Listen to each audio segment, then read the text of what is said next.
स्ववन्द्यम् विष्णुशम्भोः प्रियम् सुतम्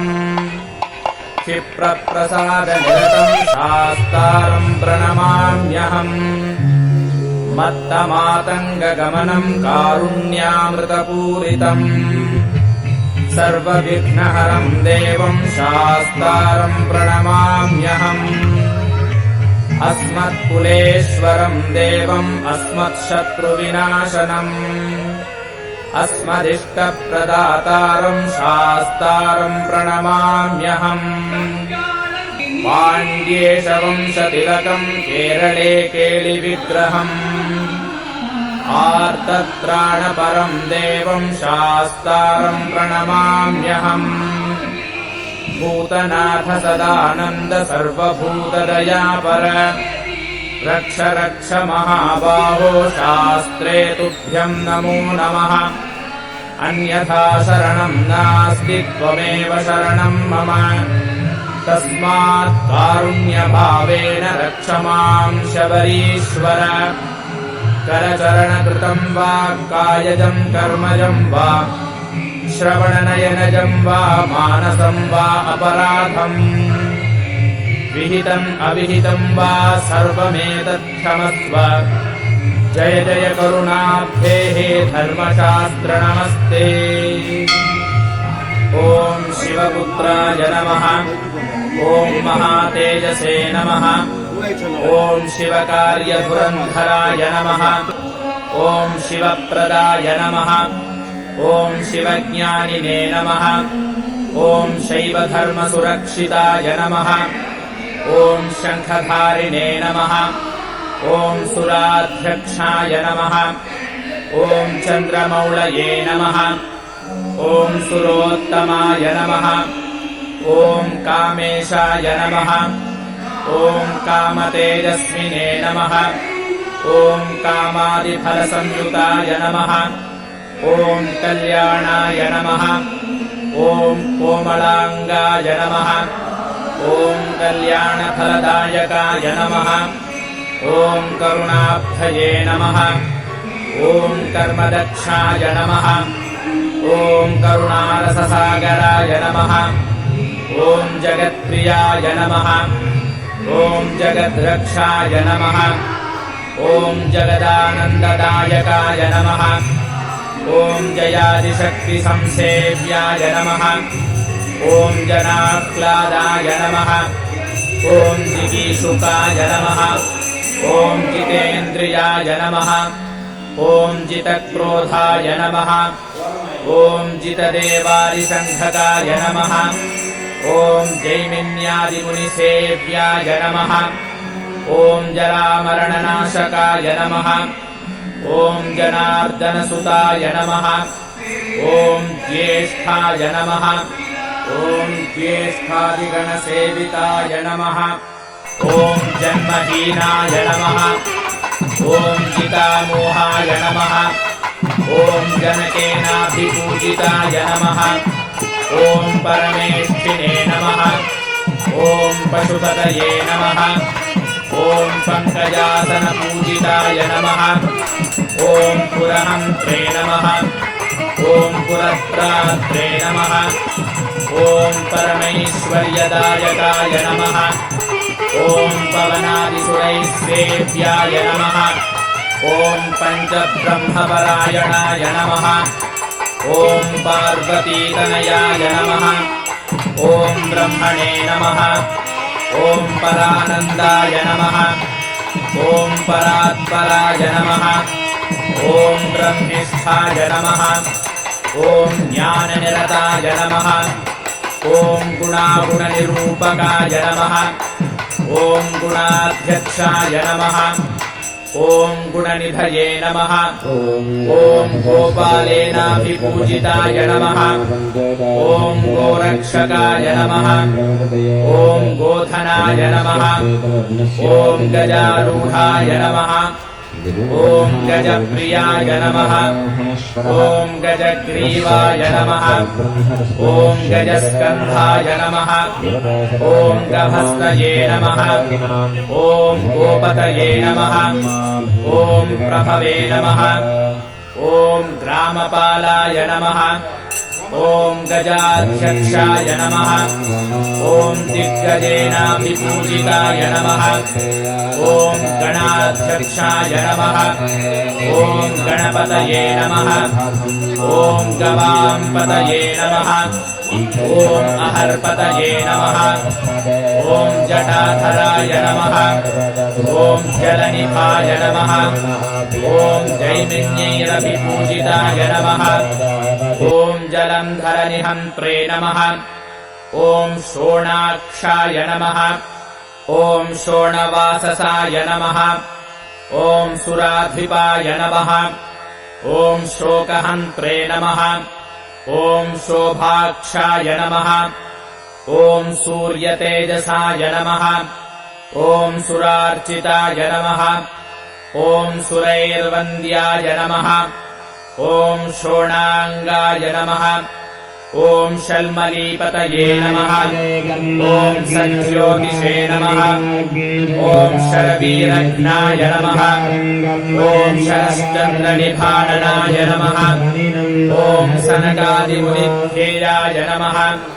ॐ सर्वज्ञानप्रदाय नमः ॐ विभवे नमः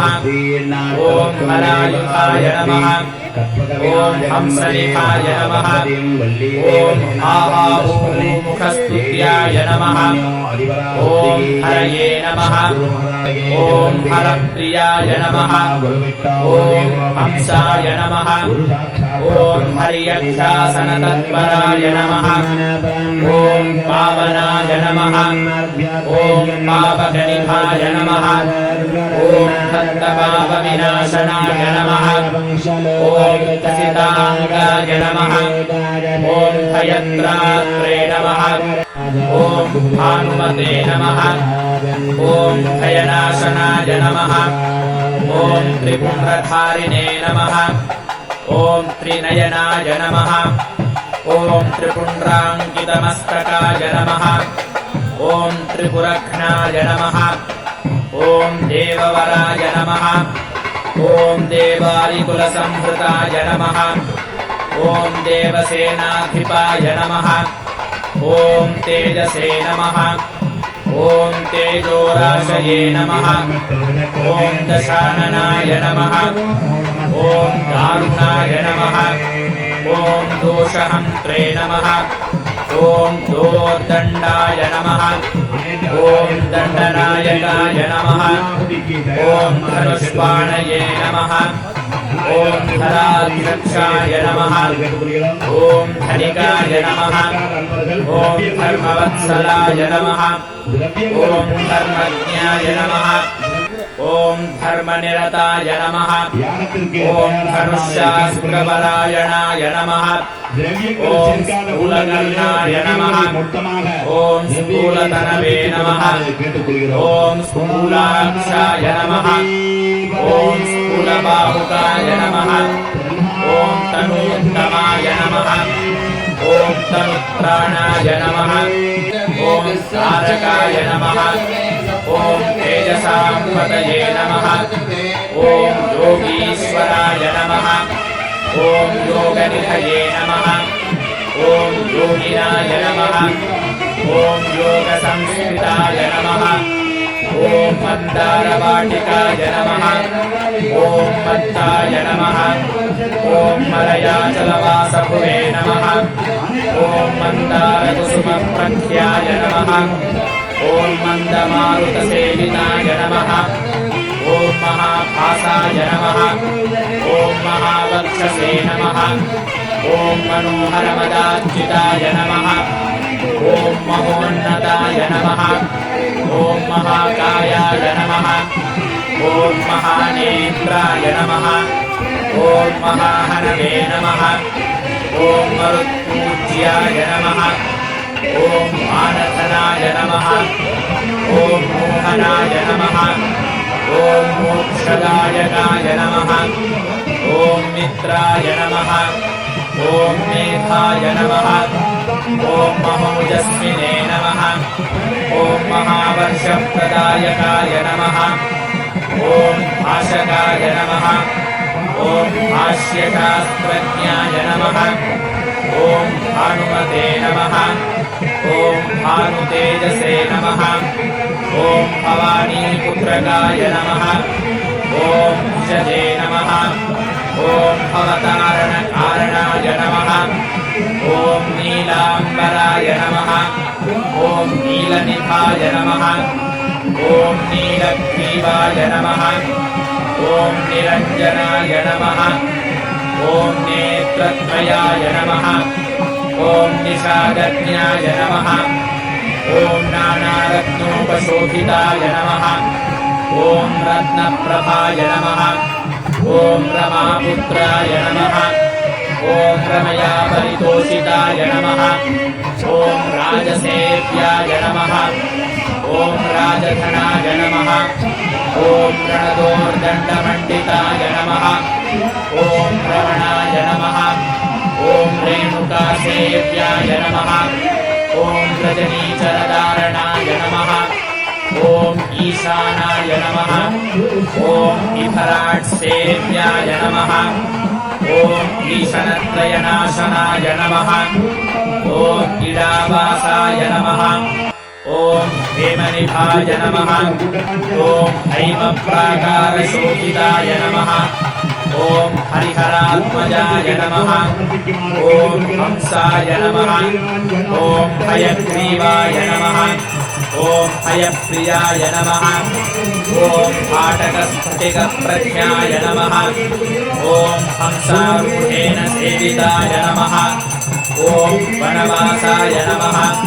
ॐ वनाध्यक्षाय नमः ॐ वामदेवाय नमः ॐ वराननाय नमः ॐ वैवस्वतपतये नमः ॐ विष्णवे नमः ॐ विराट्रूपाय नमः ॐ विशालवते नमः ॐ वेणुनादाय नमः ॐ वरग्रीवाय नमः ॐ वराभयकरान्विताय नमः ॐ वर्धस्विने नमः ॐ विपुलग्रीवाय नमः ॐ विपुलाक्षाय नमः ॐ विनोदवते नमः ॐ वैनववनवासाय नमः ॐ वामदेवेन सेविताय नमः ॐ वेत्रहस्ताय नमः ॐ वेदनिधये नमः ॐ वंशदेवाय नमः ॐ वराङ्गकाय नमः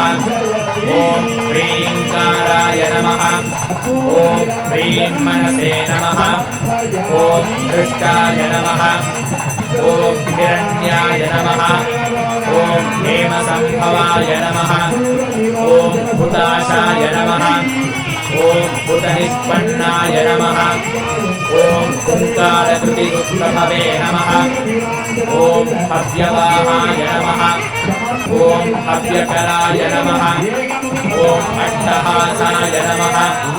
ॐ अपराहताय नमः ॐ अणुरूपाय नमः ॐ रूपकराय नमः ॐ अजराय नमः ॐ अतनुरूपकाय नमः ॐ हंसमन्त्राय नमः ॐ हुतभुजे नमः ॐ हेमाम्बराय नमः ॐ सुलक्षणाय नमः ॐ नीपप्रियाय नमः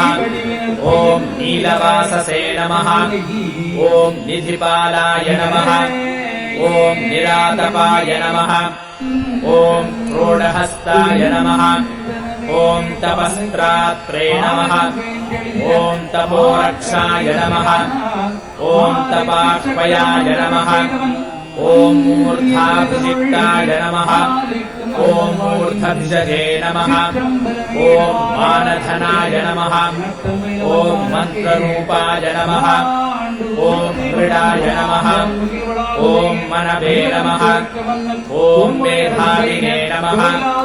ॐ मेधसाय नमः ॐ उष्णवे नमः ॐ मकराय नमः ॐ मकरालयाय नमः ॐ मार्ताण्डाय नमः ॐ मञ्जुकेशाय नमः ॐ मासपालाय नमः ॐ महौषधये नमः ॐ श्रोत्प्रियाय नमः ॐ शोभमानाय नमः ॐ सवित्रे नमः ॐ सर्वदेशिकाय नमः ॐ चन्द्रहासाय नमः ॐ शमाय नमः ॐ शक्ताय नमः ॐ शशिभासाय नमः ॐ समाधिकाय नमः ॐ सुदन्ताय नमः ॐ सुखपोलाय नमः ॐ षड्वर्णाय नमः ॐ सम्पदोधिकाय नमः ॐ गरडाय नमः ॐ कालकण्ठाय नमः ॐ गोनेत्रे नमः ॐ गोमुखप्रभवे नमः ॐ कौशिकाय नमः ॐ कालदेवाय नमः ॐ रोषकाय नमः ॐ क्रौञ्चभेदकाय नमः ॐ क्रियाकराय नमः ॐ कृपालवे नमः ॐ करवीरकरोरुहाय नमः ॐ कन्दर्पदर्पहारिणे नमः ॐ कामदात्रे नमः ॐ कपालकाय नमः ॐ कैलासवासाय नमः ॐ वरदाय नमः ॐ विरोचनाय नमः ॐ विभावसवे नमः ॐ बभ्रुवाहाय नमः ॐ बलाध्यक्षाय नमः ॐ प्रणामणिविभूषणाय नमः ॐ सुन्दराय नमः ॐ सुमुखाय नमः ॐ स्वच्छाय नमः ॐ सभासदे नमः ॐ सभाकराय नमः ॐ शरावृत्ताय नमः ॐ शङ्काब्दाय नमः ॐ शरणागतपालकाय नमः ॐ तीक्ष्णदंष्ट्राय नमः ॐ दीर्घजिह्वाय नमः ॐ पिङ्गलाक्षाय नमः ॐ पिशाचघ्ने नमः ॐ अभेद्याय नमः ॐ अङ्गदाढ्याय नमः ॐ भोजपालाय नमः ॐ भूपतये नमः ॐ कृत्रनाशाय नमः ॐ अभिशाक्याय नमः ॐ किन्देहाय नमः ॐ दैन्यदाहकाय नमः ॐ बडवापूरितमुखाय नमः ॐ व्यापकाय नमः ॐ विषमोचकाय नमः ॐ हसन्ताय नमः ॐ समरक्रुद्धाय नमः ॐ पुङ्गवाय नमः ॐ पङ्कजासनाय नमः ॐ विश्वदर्पाय नमः ॐ निष्किताज्ञाय नमः ॐ नागाभरणभूषिताय नमः ॐ भरताय नमः ॐ भैरवाकाराय नमः ॐ धरणाय नमः ॐ वामनक्रियाय नमः ॐ सिंहास्याय नमः ॐ सिंहरूपाय नमः ॐ सेनापतये नमः ॐ सकारकाय नमः ॐ सनातनाय नमः ॐ सिंहरुचये नमः ॐ सिंहधर्मपरायणाय नमः ॐ आदित्यरूपाय नमः ॐ आपद्घ्नाय नमः ॐ अमृताम्भोधिवासभुवे नमः ॐ युवराजाय नमः ॐ योगिवर्याय नमः ॐ उषस्तेजसे नमः ॐ गुरुप्रभाय नमः ॐ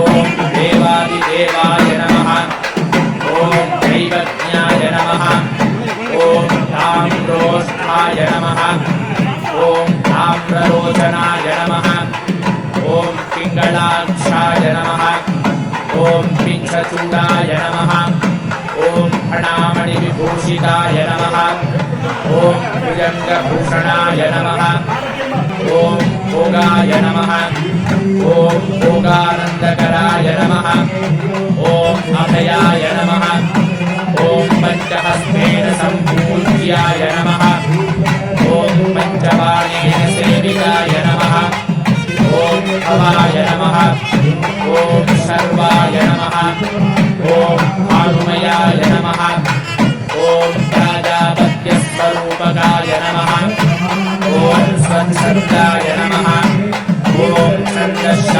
सर्वज्ञाय नमः ॐ दान्ताय नमः ॐ देवमनुप्रभवे नमः ॐ दशभुजे नमः ॐ दलाध्यक्षाय नमः ॐ दानवानां विनाशनाय नमः ॐ सहस्राक्षाय नमः ॐ शतनिष्पन्नाय नमः ॐ शतानन्दाय नमः ॐ समागमाय नमः ॐ गरुडाद्रिवासाय नमः ॐ गम्भीराय नमः ॐ गन्धग्राहाय नमः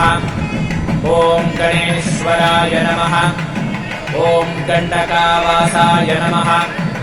ॐ गोमेधाय नमः ॐ गोकुलैः परिवारिताय नमः ॐ परिवेशाय नमः ॐ पदज्ञानिने नमः ॐ प्रियङ्गुद्रुमवासकाय नमः ॐ गुहावासाय नमः ॐ गुरुवराय नमः ॐ वन्दनीयाय नमः ॐ वदान्यकाय नमः ॐ वृत्ताकाराय नमः ॐ वेणुपाणये नमः ॐ वीणादण्डधराय नमः ॐ हराय नमः ॐ हैमिल्याय नमः ॐ गोत्रसुभगाय नमः ॐ औत्रज्ञाय नमः ॐ ओजसाम्पत्ये नमः ॐ पवमानाय नमः ॐ प्रजातन्तुप्रदाय नमः ॐ दण्डविनाशनाय नमः ॐ निमील्याय नमः ॐ निमिषार्थज्ञाय नमः ॐ निमिषाकारकारणाय नमः ॐ निगुडाभाय नमः ॐ लीलाकाराय नमः ॐ लक्ष्मीवन्द्याय नमः ॐ वरप्रभवे नमः ॐ गिलाज्ञाय नमः ॐ पिङ्गळावासाय नमः ॐ सुषुम्नामध्यसम्भवाय नमः ॐ भिक्षाटनाय नमः ॐ भीमवर्चसे नमः ॐ वरकीर्तये नमः ॐ सभेश्वराय नमः ॐ वाचातीताय नमः ॐ वरनिधये नमः ॐ परिवेत्रे नमः ॐ प्रमाणकाय नमः ॐ अप्रमेयाय नमः ॐ अनिरुद्धाय नमः ॐ अनन्तादित्यवर्चसाय नमः ॐ वेषप्रियाय नमः ॐ विषग्राहाय नमः ॐ वरदानकरोत्तमाय नमः ॐ विपिनाय नमः ॐ वेदसाराय नमः ॐ वेदान्तैः परितोषिताय नमः ॐ वक्रागमाय नमः ॐ वक्रवाचाय नमः ॐ बलदात्रे नमः ॐ विमानवते नमः ॐ वज्रकान्ताय नमः ॐ वंशवराय नमः ॐ वटुरक्षाविशारदाय नमः ॐ वप्रक्रीडाय नमः ॐ विप्रपूज्याय नमः ॐ वेलाराशये नमः ॐ चलालकाय नमः ॐ क्रोडास्याय नमः ॐ क्रोडनेत्राय नमः ॐ कोलाहलाय नमः ॐ कपालभृते नमः ॐ कञ्जरीटाय नमः ॐ मञ्जुवाससे नमः ॐ क्रियमाणाय नमः ॐ क्रियाप्रदाय नमः ॐ क्रीडानाथाय नमः ॐ कीलहस्ताय नमः ॐ क्रोशमानाय नमः ॐ कुलान्तकाय नमः ॐ खनकाय नमः ॐ भूतृभागाय नमः ॐ खवासाय नमः ॐ खचराय नमः ॐ खगाय नमः ॐ गणकाय नमः ॐ गुणनिर्दुष्टाय नमः ॐ गुणत्यागाय नमः ॐ कुशाधिपाय नमः ॐ पाटलाय नमः ॐ पत्रधारिणे नमः ॐ बालाशाय नमः ॐ पुत्रवर्धनाय नमः ॐ पितृसच्चरिताय नमः ॐ तेष्टवे नमः ॐ पापभस्मने नमः ॐ पुनश्रुतये नमः ॐ फालनेत्राय नमः ॐ पुल्लकेशाय नमः ॐ पुल्लकल्हारभूषिताय नमः ॐ फणिसेव्याय नमः ॐ पट्टभद्राय नमः ॐ पटवे नमः ॐ वाग्मिने नमः ॐ वयोधिकाय नमः ॐ चोरनाट्याय नमः ॐ चोरवेशाय नमः ॐ चोरघ्नाय नमः ॐ चौर्यवर्धनाय नमः ॐ जञ्जलाक्षाय नमः ॐ चामरकाय नमः ॐ मरीचये नमः ॐ मन्दगामिकाय नमः ॐ मृडाभाय नमः ॐ मेषवाहाय नमः ॐ मैथिल्याय नमः ॐ मोचकाय नमः ॐ मनसे नमः ॐ मनुरूपाय नमः ॐ मन्त्रदेवाय नमः ॐ मन्त्रराशये नमः ॐ महादृढाय नमः ॐ स्फुटिज्ञाय नमः ॐ धनदात्रे नमः ॐ देववन्द्याय नमः ॐ कारणाय नमः ॐ यज्ञप्रियाय नमः ॐ यमाध्यक्षाय नमः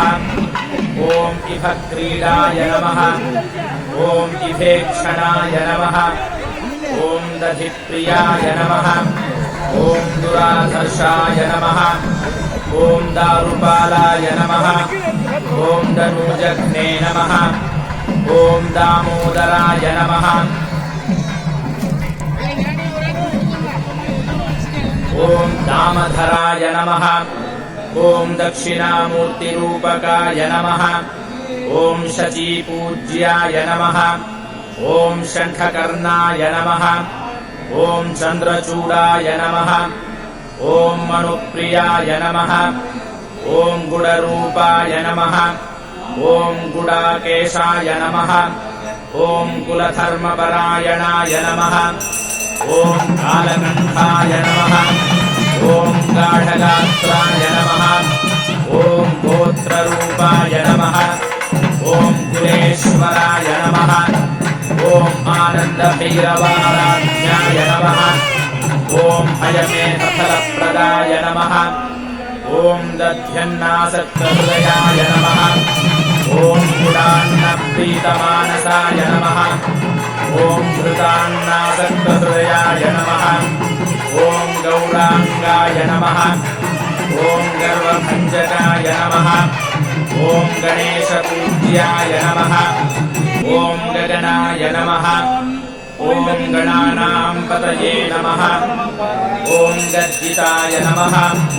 ॐ छद्महीनाय नमः ॐ शशिरदाय नमः ॐ शत्रूणां पतये नमः ॐ अङ्गिरसे नमः ॐ चराचरमयाय नमः ॐ शान्ताय नमः ॐ शरभेशाय नमः ॐ शतातपाय नमः ॐ वीराराध्याय नमः ॐ वक्रगमाय नमः ॐ वेदाङ्गाय नमः ॐ वेदसञ्चराय नमः ॐ पर्वतारोहणाय नमः ॐ पूष्णे नमः ॐ परमेशाय नमः ॐ प्रजापतये नमः ॐ भावज्ञाय नमः ॐ भवरोगज्ञाय नमः ॐ भवसागरकारणाय नमः ॐ चिदग्निदेहाय नमः ॐ चिद्रूपाय नमः ॐ चिदानन्दाय नमः ॐ चिदाकृतये नमः ॐ नाट्यप्रियाय नमः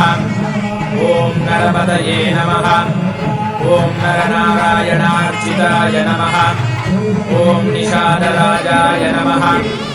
ॐ नीहाराय नमः ॐ नेष्ट्रे नमः ॐ निष्ठुरभाषणाय नमः ॐ निम्नप्रियाय नमः ॐ नीलनेत्राय नमः ॐ नीलाङ्गाय नमः ॐ नीलकेशकाय नमः